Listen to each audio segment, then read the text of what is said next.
السلام علیکم خواتین حضرات۔ آج ہمارے سامنے مرزا غالب کی دو مختصر غزلیں ہیں، ایک میں 2 شعر ہیں اور ایک میں 3، تو ہم ان دونوں غزلوں کو ملا کر آپ کے لیے یہ ویڈیو بنا رہے ہیں۔ پہلی غزل کا پہلا شعر ہے: رحم کر ظالم کہ کیا بود چراغ کشتہ ہے، نبض بیمار وفا دود چراغ کشتہ ہے۔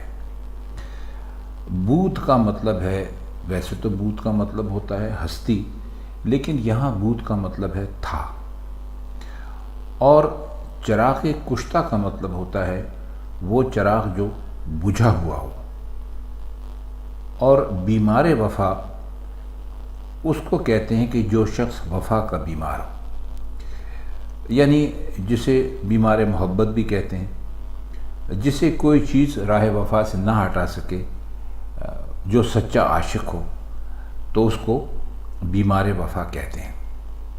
تو اس شعر میں مرزا اپنے محبوب سے مخاطب ہیں اور فرماتے ہیں کہ اے ظالم محبوب، میں عشق میں بجھے ہوئے چراغ کی طرح ہو گیا ہوں، یعنی بجھے ہوئے چراغ کی صورت اختیار کر گیا ہوں۔ تو خود سوچ کہ بجھے ہوئے چراغ کی ہستی ہی کیا ہوتی ہے۔ ہم آپ کو بتانا بھول گئے، دودھ کہتے ہیں دھوئیں کو۔ سچے اور جان باز عاشق کی نبض وہی حیثیت رکھتی ہے جو بجھے ہوئے چراغ سے اٹھنے والے دھوئیں کی ہوتی ہے، کہ اٹھا اور ختم ہو گیا۔ اب نبض اس لیے استعمال کیا ہے کہ نبض زندگی کی علامت ہے۔ جب کسی کی نبض نہ چل رہی ہو تو خیال کیا جاتا ہے کہ یہ مر چکا ہے، لیکن کسی کی نبض اگر چل رہی ہو، چونکہ نبض کا تعلق دل کی دھڑکن کے ساتھ ہوتا ہے، خون کی جسم کے اندر جو گردش ہوتی ہے اس سے ہوتا ہے، تو اس لیے فرماتے یہ ہیں کہ سچے اور جاں باز عاشق کی نبض وہی حیثیت رکھتی ہے جو کسی بجھے ہوئے چراغ سے۔ آپ نے دیکھا ہوگا کہ جب کوئی چراغ بجھ جاتا ہے تو اس سے ایک دھواں اٹھتا ہے اور ختم ہو جاتا ہے۔ ویسے اس شعر کا مطلب لوگوں نے اور طرح سے بھی کیا ہے، لیکن ہمیں ایسا محسوس ہوتا ہے کہ یہی مطلب اس کا ہمیں درست لگتا ہے جو ہم نے آپ کی خدمت میں پیش کر دیا۔ اس کا اگلا شعر ہے: دل لگی کی آرزو بے چین رکھتی ہے ہمیں، ورنہ یا بے رونقی یہ سود چراغ کشتہ ہے۔ آرزو آپ جانتے ہیں کسے کہتے ہیں، حسرت کو کہتے ہیں، ارمان کو کہتے ہیں۔ اب بے رونقی یہ بھی بہت واضح ہے کہ کوئی ایسی جگہ جہاں پر کوئی ہلچل نہ ہو، زندگی کی کوئی زندگی کا کوئی نشان نہ پایا جاتا ہو، اور سود کہتے ہیں منافع کو، اور چراغ کشتہ ابھی ہم آپ کو بتلا چکے ہیں کہ بجھے ہوئے چراغ کو کہتے ہیں۔ اب اس کا معنی اگر ہم اس کے کریں تو کچھ ایسے سمجھ میں آتا ہے کہ آپ سب نے دیکھا ہوگا کہ شمع ہو یا چراغ ہو تو اس کا روشن ہونا یا اس کا جلنا نقصان کا باعث ہے۔ وہ کیسے؟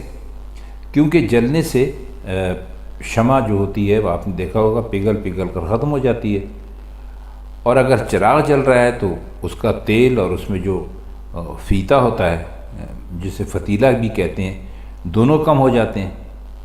لیکن ان کی رونق روشن رہنے اور جلنے ہی سے ہے، کیونکہ اگر آپ شمع نہیں جلائیں گے اور چراغ نہیں جلائیں گے تو وہ ایک طرح سے بے رونق رہیں گے۔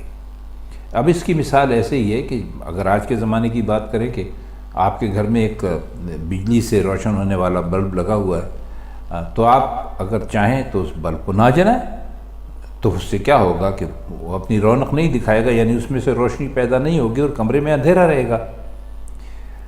یعنی روشن نہ ہونا اور بے رونق رہنا شمع اور چراغ کے لیے نفع بخش ہے، اور یہی کیفیت وہ کہتے ہیں کہ ہماری بھی ہے، کہ ہم بھی بے رونقی قبول کر لیں اور عشق کے چکر سے نکل جائیں تو اس میں ہمارا نفع ہے۔ مگر فرماتے ہیں کہ مصیبت یہ ہے کہ ہمیں کہیں نہ کہیں دل لگانے کی آرزو بے چین رکھتی ہے، اور یہی بے چینی ہمارے لیے نقصان کا باعث ہے۔ غرض کہ انسان میں دل لگانے کی جو ایک قدرتی یا ایک فطری تڑپ ہے، اس کی حیثیت وہی ہے جو شمع اور چراغ کے روشن ہونے کی ہے۔ انسانی زندگی کی رونق اسی تڑپ سے ہے، جس طرح شمع اور چراغ کی رونق ان کی روشنی سے ہے۔ یہ صحیح ہے کہ روشنی، شمع یا چراغ کچھ بھی ہو، جب وہ روشن ہوتے ہیں تو وہ رفتہ رفتہ اپنے خاتمے کی طرف جاتے ہیں، فنا ہو جاتے ہیں۔ تو اسی طرح انسان کے لیے عشق کی تڑپ جو ہے وہ موت کا پیغام بن جاتی ہے، بن سکتی ہے، لیکن اس کے باوجود بھی وہ کہتے ہیں کہ اس بے رونقی کی زندگی گزارنے سے کیا بہتر ہے کسی شمع اور چراغ کی طرح آدمی روشن ہو اور کہیں پر عشق کر لے، کسی سے پیار کر لے۔ تو یہ تو ٹھیک ہے کہ عشق اور پیار آدمی کو ختم کرتا ہے، لیکن کم از کم بے رونق زندگی سے تو آدمی بچ سکتا ہے۔ یہ تھی پہلی غزل۔ اب دوسری غزل جو ہے وہ بھی مختصر ہے، اس میں 3 اشعار ہیں، تو ہم اس کو بھی جیسا کہ آپ کو بتایا تھا آج کے پروگرام میں شامل کر رہے ہیں۔ اس کا پہلا شعر ہے: چشم خوباں خامشی میں بھی نوا پرداز ہے، سرما تو کہوے کہ دودھ شعلہ آواز ہے۔ چشم خوباں، چشم کہتے ہیں آنکھ کو، اور خوباں کہتے ہیں حسینوں کو، جو بہت جمیل ہوں، حسین ہوں، ان کو کہتے ہیں۔ اور خامشی آپ کو بتا چکے ہیں پہلے بھی کئی مرتبہ کہ خاموشی کو اس طرح بھی لکھا جاتا ہے۔ اور نوا پرداز کا مطلب ہوتا ہے بولنے والا، باتیں کرنے والا، گفتگو کرنے والا۔ اور شعلہ آواز کہتے ہیں ایک آواز کا شعلہ، ویسے تو اس کا مطلب ہے آواز کا شعلہ، لیکن اس سے مراد وہ آواز ہے، بلکہ ہم کہیں گے کہ وہ پرسوز آواز ہے جو دلوں میں اثر کر جائے۔ آپ نے دیکھا ہوگا نا کہ بعض آوازیں ایسی ہوتی ہیں، آپ نے سنا ہوگا، بعض لوگوں کو آمنے سامنے بھی سنا ہوگا، بعض کو ریڈیو پر بھی سنا ہوگا یا ٹیلی ویژن پر بھی، کہ جو دلوں پر اثر کرتی ہیں۔ تو وہ کہہ یہ رہے ہیں کہ حسینوں کی جو آنکھ ہے وہ خاموش بھی رہے تو بڑی مزے کی باتیں کرتی ہے۔ مطلب یہ ہے کہ اس سے ہر لمحہ ایسے اشوے اور ایسے اشارے ہوتے رہتے ہیں جو دلوں میں اتر جاتے ہیں، اور عاشقوں کے لیے ان باتوں میں بہت زیادہ لطف ہوتا ہے، بہت زیادہ اچھی لگتی ہیں، اور پھر وہ آنکھوں میں سرما لگا لیتے ہیں، یعنی حسین آنکھوں میں سرما لگا دیتے ہیں، تو یہ سرما گویا آواز کے شعلے کا دھواں بن جاتا ہے۔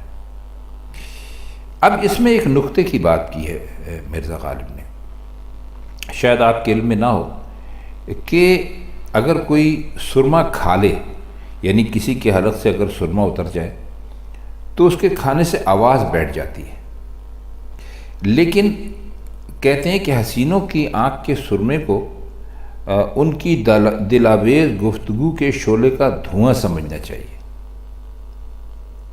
یعنی بات میرا خیال ہے بہت واضح ہو گئی ہے کہ ایک طرف تو فرماتے ہی ہیں کہ ویسے تو کہتے ہیں کہ جو چشم خوباں ہے ان کی خامشی بھی ایسی ہے کہ جیسے باتیں کر رہی ہو، لیکن کہتے ہیں کہ جب آنکھوں میں سرما لگا لیتے ہیں تو اس کا جو دھواں ہوتا ہے وہ یہ بتاتا ہے کہ ان کی آواز کسی شعلے کی طرح ہے۔ بتاتا کیا ہے؟ محسوس ہوتی ہے، یعنی صرف آنکھوں سے دیکھتے ہیں تو وہ گویا باتیں کرتی ہوئی محسوس ہوتی ہیں۔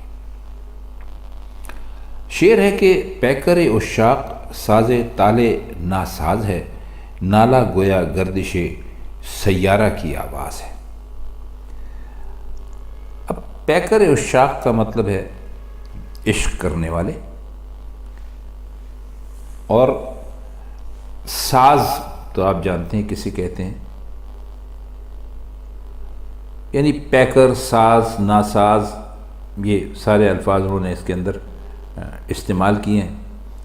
تو یہاں پر پیکر اور عشاق آپ سمجھ لیجیے کہ عاشقوں کے وجود کو کہہ رہے ہیں، تو کہتے ہیں کہ عاشقوں کا جو وجود ہے وہی تقدیر کی ناسازگاری یا بدنصیبی کا ساز ہے، اور وہ جو فریاد اور فغاں کرتے ہیں اسے ستارے کے پلٹا کھا جانے کی آواز سمجھنا چاہیے۔ مطلب یہ ابھی آپ کو شاید ہم نے بتایا نہیں، گردش تو کہتے ہیں گھومنے کو، اور سیارہ کہتے ہیں ستارے کو، اور نالا کہتے ہیں رونے کو۔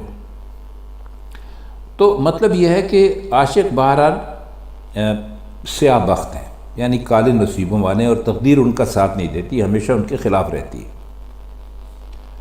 اب یہاں پر آپ دیکھیے انہوں نے پیکر، ساز، ناساز، نالا، گردش، سیارہ، یہ ساری چیزیں جو ہے ان کی کوئی شرح کرنے کی ضرورت نہیں ہے، کیونکہ یہ بہت صاف اور واضح مطلب ہے۔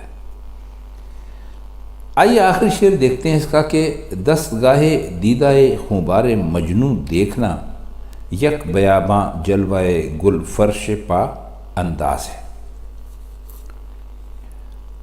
دستگاہ کا مطلب ہوتا ہے